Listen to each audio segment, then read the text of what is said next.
Hello and welcome everyone to our channel. Today we have a very special guest on our podcast, Akash Joshi. He is a very good friend of mine, and in this podcast we talk about some things, many projects which he has done, including the following. So sit back and enjoy.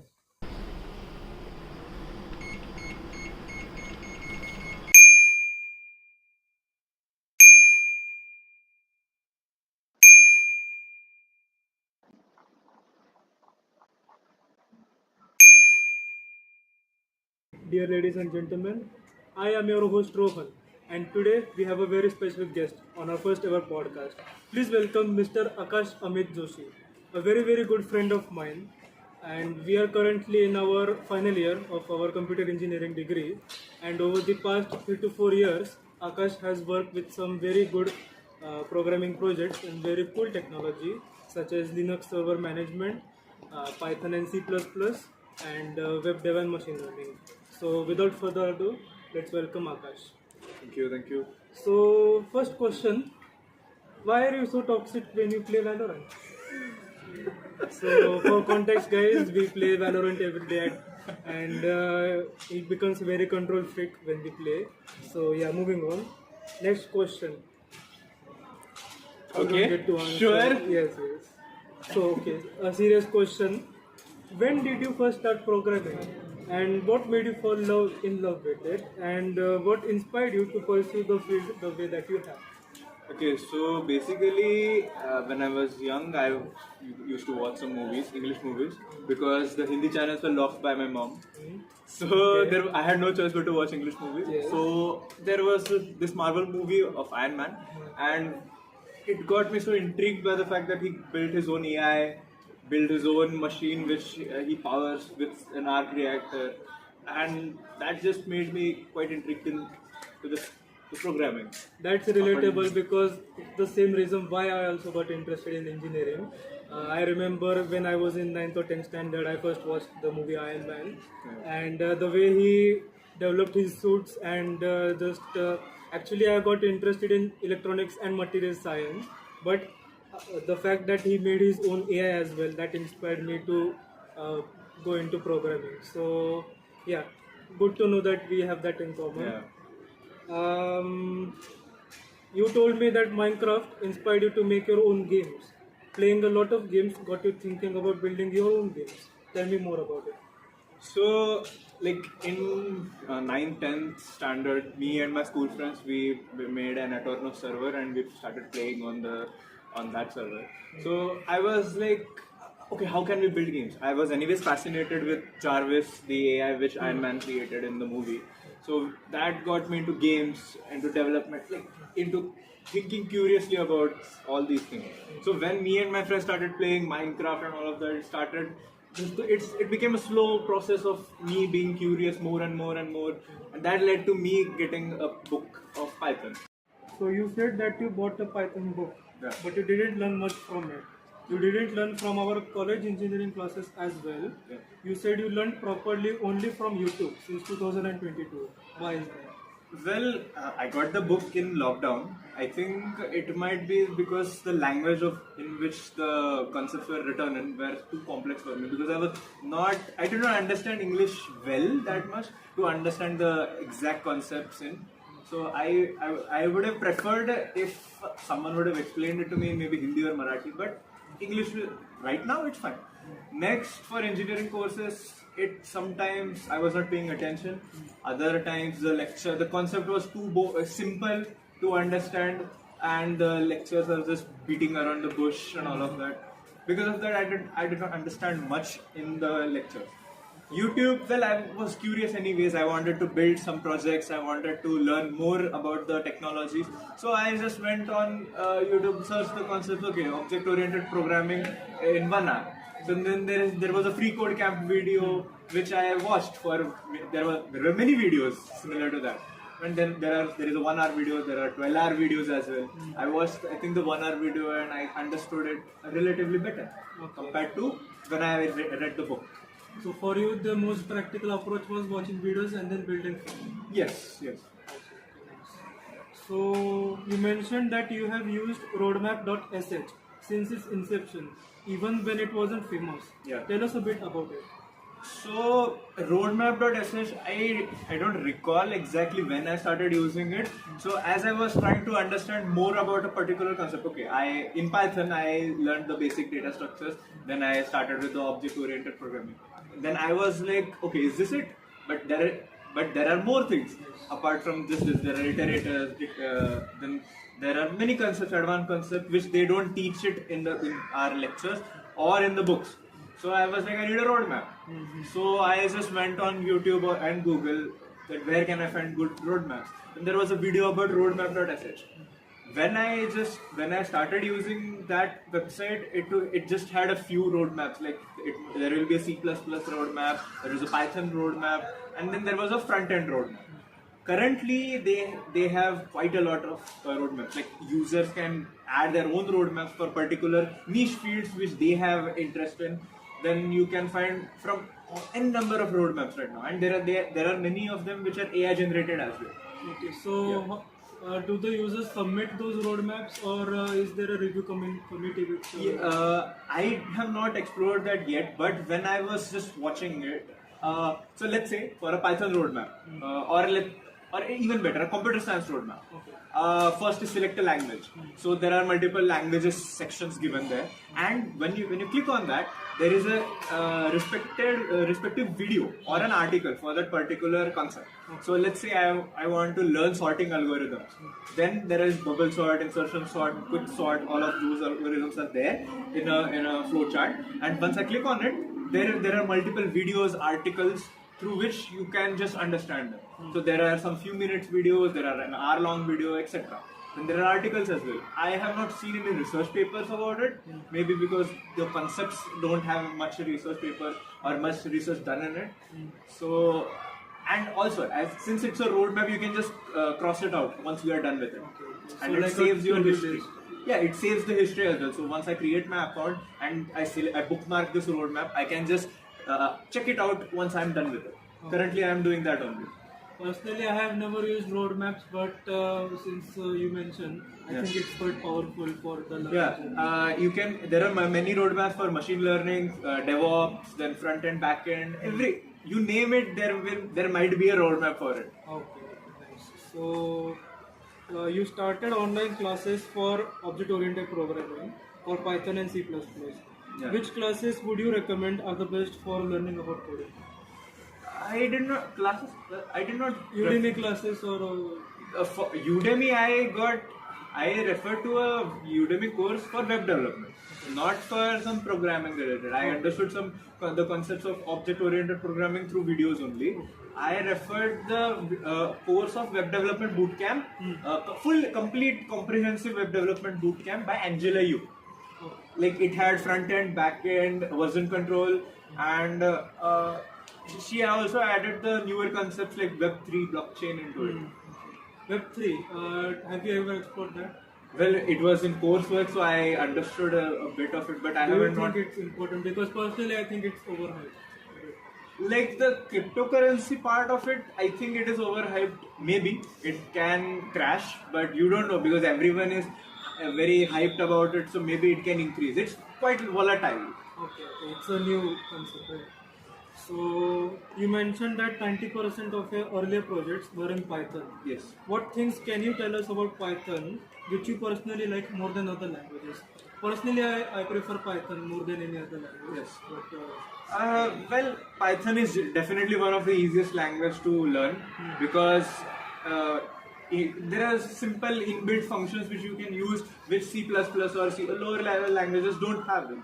But once as a computer engineering student, I should understand the fact that although I am able to use the inbuilt functions, I should understand how those functions are. Like what exactly works in those functions. So I think the understanding of a low level language is must. Like C and C++, like one should definitely learn the concepts from it. Python, I think, is much more closer to English language because it provides a lot of abstractions, and I think that's why I like it more than other low-level languages. But what things about Python do you like? I think the extensive libraries and all of that. Like there are multiple libraries. You don't need to build entire functions. on your own. True, true. So, one of your earlier projects was a weather API project, Yeah. where you initially used Open Weather Map. Yeah. You said you had many issues with the API call, so then you used GeoPy for it. Yeah. Describe in short the project for us. So it was a very simple project. What I did was got the API key. It was a link. So in that link you have to add the longitude and latitude. When I was in the previous documentation, previous versions of it, they just had the location. There was no longitude and latitude required for the API to work. But when I was doing the project, it required the longitude and latitude. So they had updated that API. So how will I find the longitude and latitude of a particular place? I found a different Python library called as GeoPy, and there was a function in it which once called when I give an input of a location, let's say Pune, then it will give me the latitude and longitude of the area around it. Maybe it will give Sakarnagar or Swargate, something like that.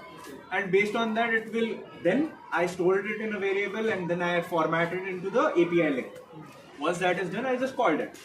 So this is a project which is most beginner friendly. Yes, very Would you beginner. recommend that?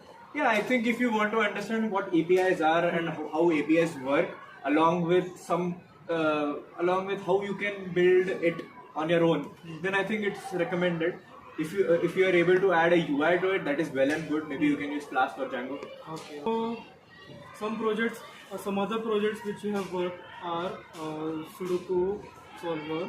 Yeah. Then there are the current projects like BE project which you are doing Zengraph. Yeah. And other projects like renewable energy forecast and time series analysis. Yes. So describe these projects in short and what did you learn the most? Okay, so for the Sudoku project, it was a simple project like the Sudoku solver. I was able to understand how backtracking works with that project. And it's a very simple project if you know some basic concepts of programming and the language which you are proficient in. Which language did you use for this? I use Python as well. Python. Like you can do the same in C++, the logic is the same, function calling and all of that. But apart from that, I don't think it will make, of course the complexity is a big thing. But Was that project something related to DSA, standard DSA project? yeah, like there was another project which I was trying to do, an algorithm visualizer. So basically, when I search for bubble sort, it should be giving big O of n square complexity, but that should be visualized. How I should be doing it, I abandoned it after a certain point. Okay. But maybe DSA projects one should be doing so that they'll understand the exact data structures and the algorithms properly. Okay, so personally, I have never delved deep much into DSA because I think it's a very traditional programming, and nowadays with chatbots you can just quickly generate the code. I do a different kind of coding where for my ML projects you have other things like how you handle data and how you load that into a data loader and how you write the functions for the training and optimization and so on. These are different projects from the standard DSA. Yes. What do you think students should do? Should they focus on DSA or other kinds of projects? I think this question becomes a subjective question because if I am interested into core software development, then I should be doing DSA. And if I want to do into machine learning and go into that, then I should explore that field more. Personally, I believe you should be doing both of them. Why? Because when I try to apply for any company or so, the first thing comes is a question DSA. So I should be knowing DSA. So maybe you can do some DSA using some websites. There is LeetCode, there is Geek for Geeks, there is Codeforce, etc. Very competitive. Yeah, but like if you are able to, like I said in the roadmap.ss, there are all the concepts are there. There is a data structures and algorithm roadmap as well. Let's say if I follow all of this and I understand the concept, and if I am able to implement it, then all I have to do is just revise some of the company questions which they frequently ask. Yeah, true. So after some months, you got interested in web dev. Yeah. You did Udemy courses for front-end HTML, CSS, and JavaScript. You participated in hackathons like Hacktoberfest. Yeah. Initially, you got only one pull request accepted, if I understand that correctly. Yes. And then the next year, 4 of your 5 pull requests got accepted. Yes. And that you were very proud of. So describe your journey for us.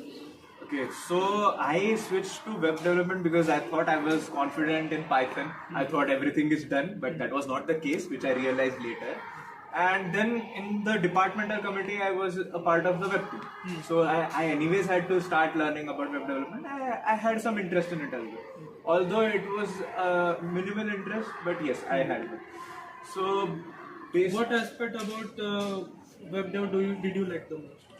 I think the creative aspect, like okay, I am able to, okay, I want to sell a product, and there is a website out of it, and it's made up of animation. There are many animations, like the visualization is very good, the colors are good, so that will make a website more attractive for me, and that and the thought process of the designer and the developer, that's what makes the web development creative. Do you think there is more scope for web dev in the future? Because currently there are some AI tools that automate that process, but still they I cannot have used it. I have used it. but on they don't my make own. a website very Definitely. good. So I think with with ChatGPT, DeepSeek, etc. I think the web development process, like the front end development, I won't say the back end. The front end development will be very easy because there will be some problems which in the back end which occurs many times. I personally have faced them in my BE project, which ChatGPT can't solve. You have to manually go see every single line of code and see where that problem is arising from. okay. Yeah. So then you slowly transitioned to ML after web dev. Yes. And the first thing you did is you made a movie recommender system Yes. as your first project. Yes. You did this in Flask, so you could add front end to it yourself. Yeah. And for this you used Kaggle dataset. Yeah. You referred a YT video for this, but all the things which you did were on your own for Flask. Yeah. And copy pasting the original code gave you many errors. Some errors in dataset handling, so you made Flask functionality on your own. Yeah. And you understood the logic behind all the tokenizers and the NLTK library which you used. Yes. And the final website, everything that you did it yourself. You said that you had to render the website not in default HTML CSS, but you had to wrap it around the Python logic. Yeah. So tell us the whole project in your own words. Okay, so as it was my first project and me having no idea of how machine learning works and all of that, I just watched some videos to understand the basic concepts and all of that. And then I was like, okay, let me do a project to understand this more. So I found a video, movie recommender system. That was some guy video. It was an hour or 2 hour video. I referred to it. And that guy, the logic behind the machine learning model, I understood it and then I did it on my own. Like the tokenization, so then the lemmatization, all these processes. So, and the movie and the dataset I got was the TMDB 5000. It has been updated right now, but I used the older version because the guy on the YouTube video referred to that one only. So basically, that dataset had, let's say, a movie. What excites a person about a movie? Its genre, its plot, the director, the actors. So these 4 things are the primary things which a person gets excited about. So the recommender model should be based on these things only. So I understood why it should be done. Then all of this, it became an n by n graph. And after that graph was based on the Euclidean distance instead of the normal Manhattan distance or in general normal distance formula. So after that, I converted that into 0 to 1 ratio instead of the exact actual distance, and 1 being the closest or the same, and the 0 being there is no you can't recommend this movie to someone who likes an X movie. So after that, I did that. I generated a pickle file which stored all the data, the matrix and n by n matrix in the pickle file, and then I loaded it into the app.py which ran my Flask. The guy on the video used some different. I think that person used Streamlit to host it on Heroku. But I was facing some problems running Streamlit on my device, so the only option I had was to run Flask because the documentation was very easy to understand. So and then I searched, okay, how should I create a front end for Flask server? So I made a front end using HTML, CSS, and JavaScript. Then so there is a thing known as rendering in Flask. So when I call the rendering function, it maps where our index.html file is in our directory. Then that file gets rendered. But in order to add Python functionality, I have to add a specific syntax. So there are particular syntax for using loops and conditions. So once I used that, the website was properly built. As you can see, we have teleported. Okay, so you now mentioned that you had issues uploading your code files on GitHub. Yeah. So you did something on your own. You added a zip file Yeah. for bypassing the GitHub upload limit. Tell us about it. So basically, GitHub has an upload limit of 25 MB. So what the issue was that when I generated the pickle file of my movie recommender system, that file was not getting uploaded. So I zipped it and I added a functionality in the app.py file, the Flask app, so that it will just unzip and it will be able to read the zipped file.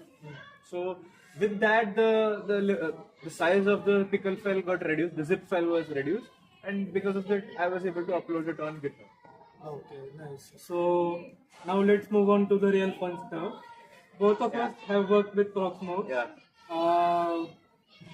So for the viewers, Proxmox is a type 1 hypervisor, which in simple words means that you can just host virtualization, virtual machines and containers on bare metal. Yeah.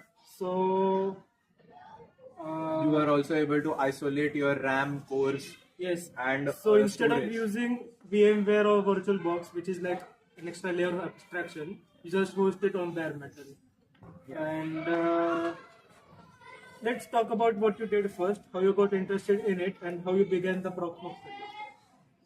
So I was anyways interested.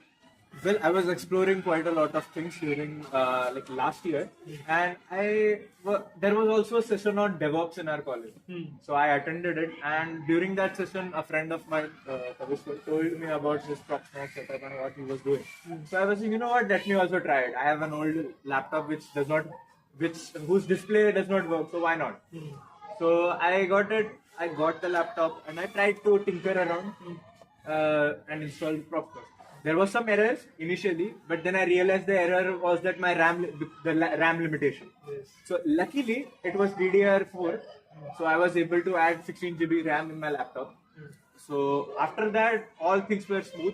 Well, I referred a NetworkSuck video of installing Proxmox and creating a virtual machine and a container. So with that, I understood the basic fundamental. And I have installed Proxmox so many times. I have it by heart at this point. There were so many errors in the Proxmox.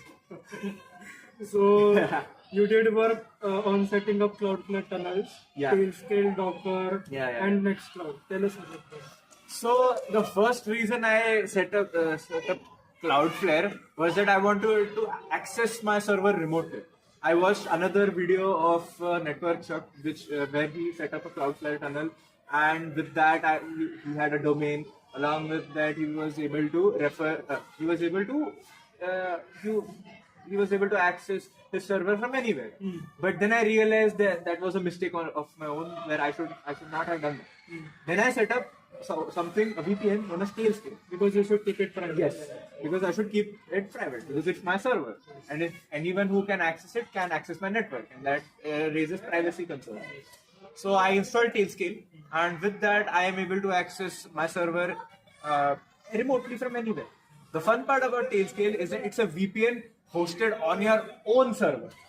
That's the fun part. Did you know that when I was in the process of setting up of automation, Yeah. I had installed Tailscale on it, Yeah. and I set it as an exit node. So Yeah, you don't do that. for 10 minutes, my server was in the black hole. Yeah. And very luckily, once I rebooted it, it worked out. Yeah, even I did that. You should not be doing it because it sends traffic through that. That should not be done. Yes, yes. So, believe it or not, I started my home server journey on a very, very old Sony Vaio laptop. It had only 3 GB RAM and 1 terabyte SSD. And it used to shut down automatically after 5 to 6 hours of work. Yeah, no, you And, told me.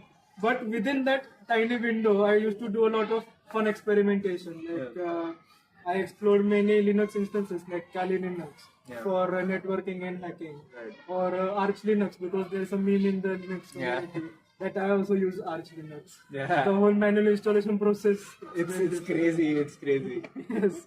So looking back, all the things which I did initially were less of a dedicated goal type project and more like playing around and having fun while still learning a lot. Yeah. I also feel that the home server projects have a tinkering aspect that other projects like programming do not have. Definitely. What do you think about it? I think, like, have you ever built a PC? Exactly. No, I haven't, but I know the process. Yeah, I have not built my own PC. I want to, but I could not. I was young, so it's like the same excitement which you have when you are able to build something on your own, and it works.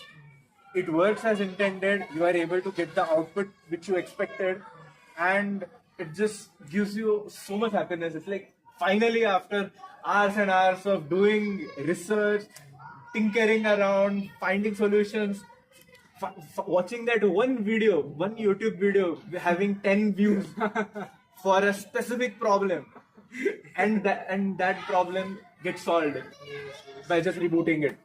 Exactly. So, yeah. Programming, I think, involves some copy pasting, but the hardware aspect of Definitely. the home server project, that's something that cannot be replicated. So, I had fun in buying a static IP for my home's ISP service. Yeah. And luckily, he gave me a discount of 5,000 rupees for 6 months. And I proceeded to set up custom domains for some services on my server. Yeah. And one of the services which I have hosted is called Coolify. It's a platform which has a built-in reverse proxy, and it helps us route external users to our own home network. Right. It works differently from Cloudflare Tunnel because it's a reverse proxy. Yeah. Which one would you prefer more and why? I think if you have a static IP, then a reverse proxy is a must, so that you are able to access your network from anywhere, since you are anywhere connected to it. I personally don't have a static IP. Well, because for me it's not necessary as of now. I do not host any services. All the services which I'm hosting are for my own and for my family. Okay. So, but there is one thing. Static IP does not have a limitation of network speed. Okay. So that is one good thing about static IP. Cloudflare has a network limitation.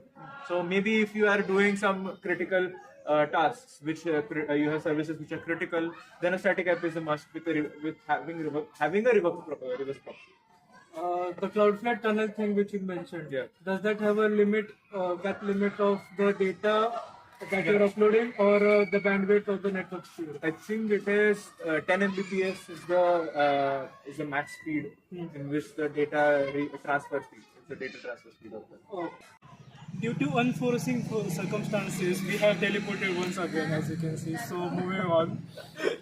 For my current server, the HP PC, it's an HP 800G1. When I started out, it used to crash a lot unexpectedly, even if I was doing everything correctly.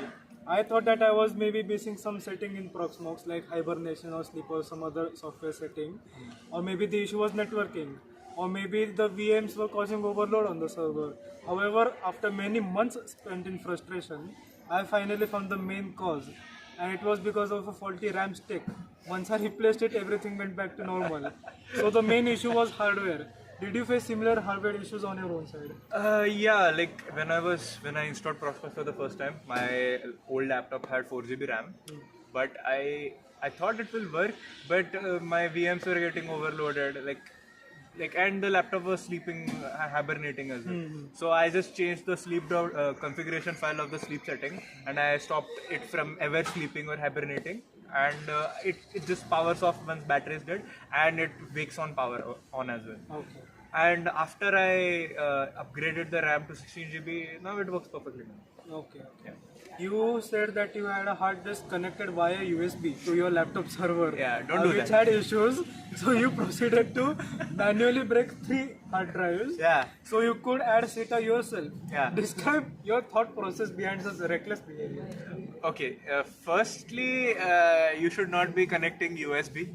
Well, I did it because I wanted the Nextcloud setup properly. I was able to make, I used my 1.5 terabyte hard disk connected via USB, but then the data transfer speed was very low because it's a USB. Next, there is a term known as, it's not called as breaking the hard disk.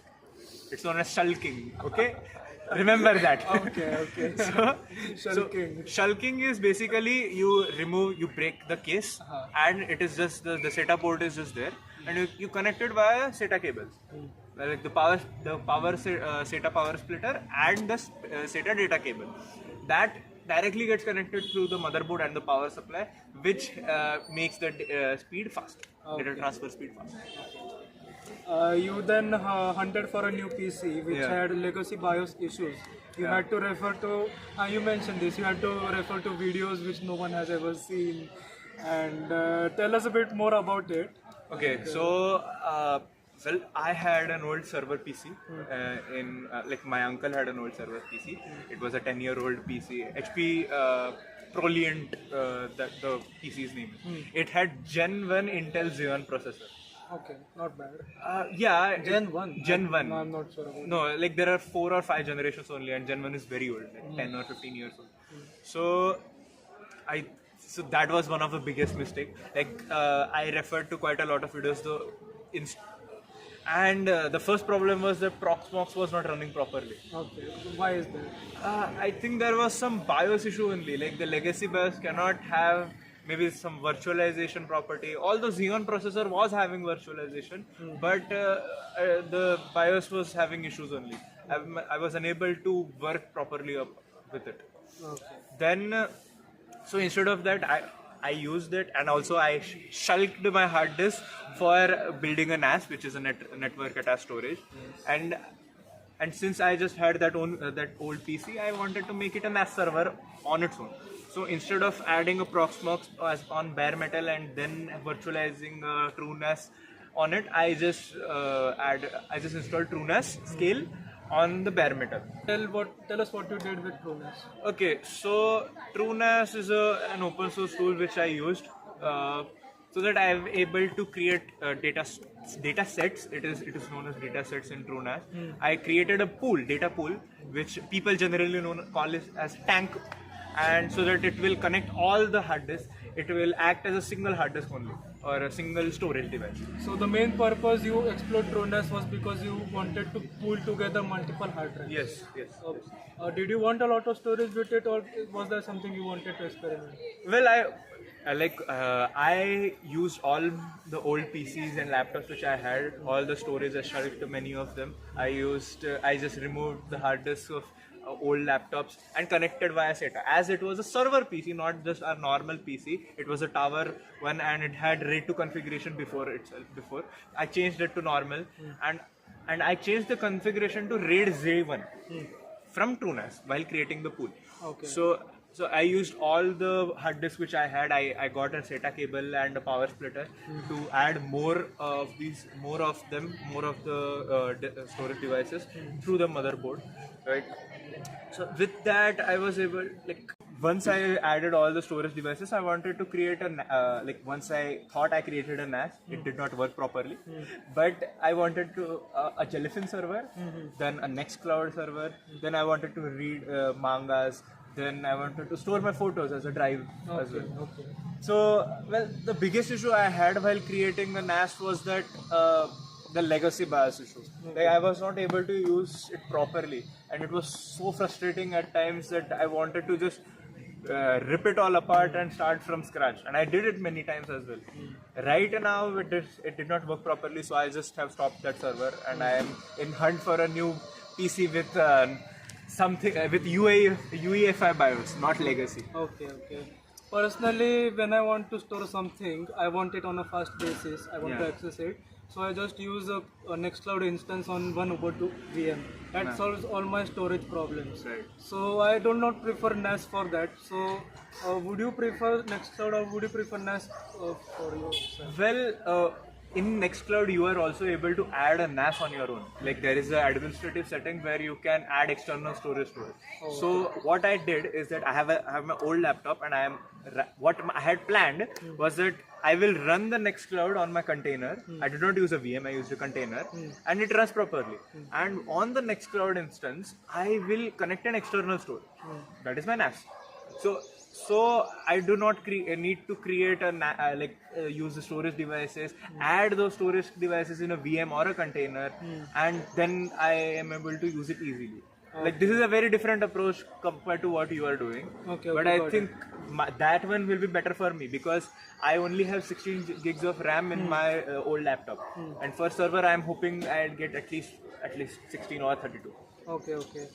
So everything that I have done till now. Okay, so beforehand I used to host many containers for individual lightweight processes. Yeah. But now I have done everything on one Ubuntu EM, and under that VM I host all my containers. Yeah.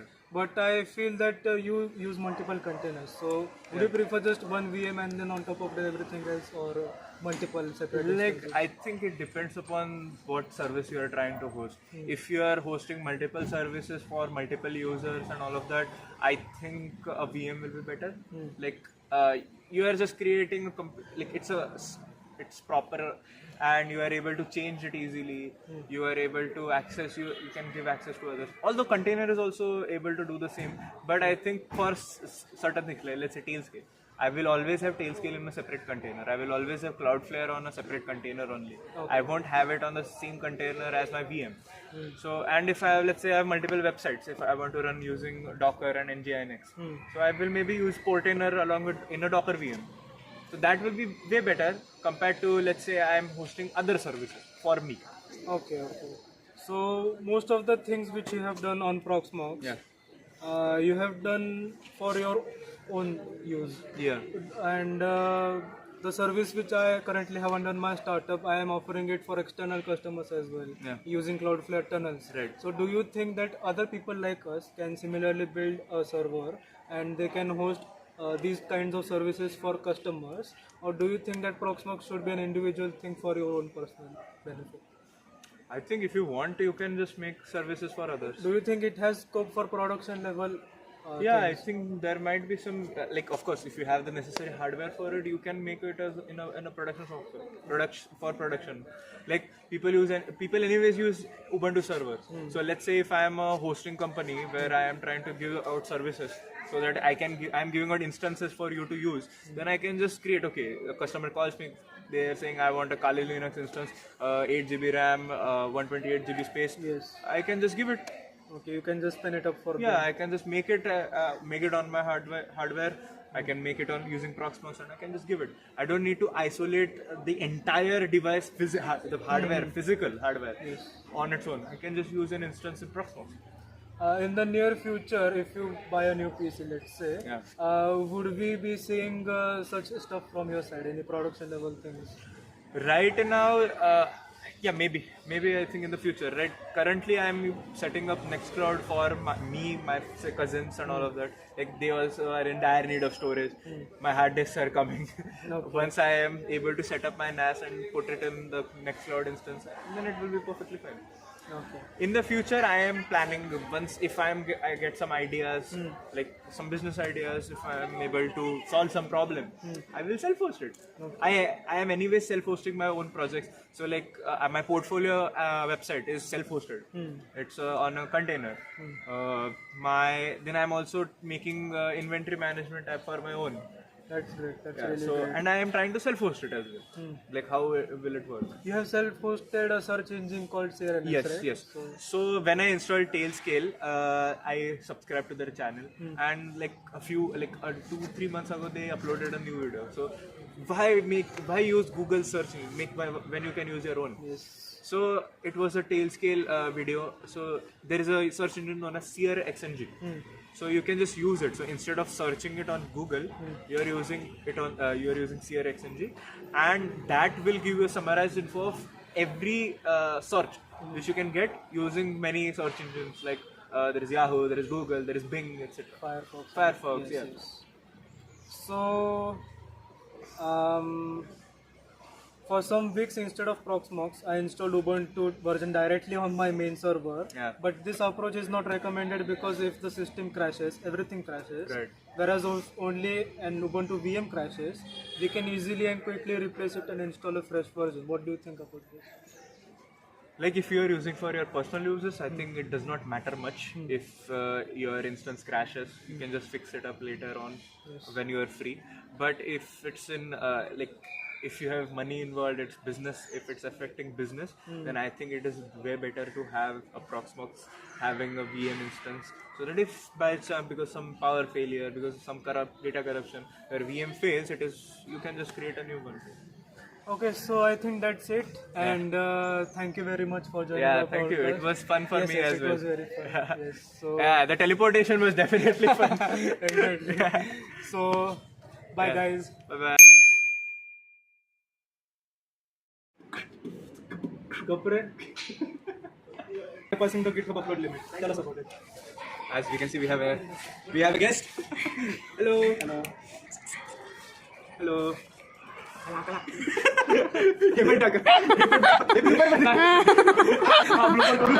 माझं हसणं पण तुला काय accent करायला लागलं पण? नाही नाही नाही तो आहे ना ऑलरेडी रेकॉर्ड नंतर हे आहे ना. इमिडिएटली हा, मी विचारलं ना. नंतर. तो टॉयलेटला चाललाय. बरं तू परत कर थांब. तो असं येत होता, मी त्याकडे बघत होतो. येतोय. तो नाही ती येते आय गेस. कुत्रा आहे त्याला लावून आहे ना. बघू तुझा ॲडव्हर्टाइजमेंट रेकॉर्ड आहे. रेकॉर्ड होता येईल. रेकॉर्ड होत आहे रेकॉर्ड होत आहे सॉरी स्टार्ट स्टार्ट आता थांब, थांब, थांब. आता जाऊ दे.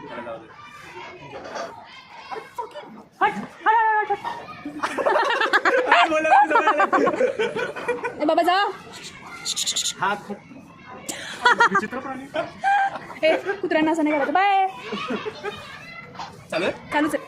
So GitHub has a upload limit of 25 megabits per fuck. 25 megabytes per second. Network.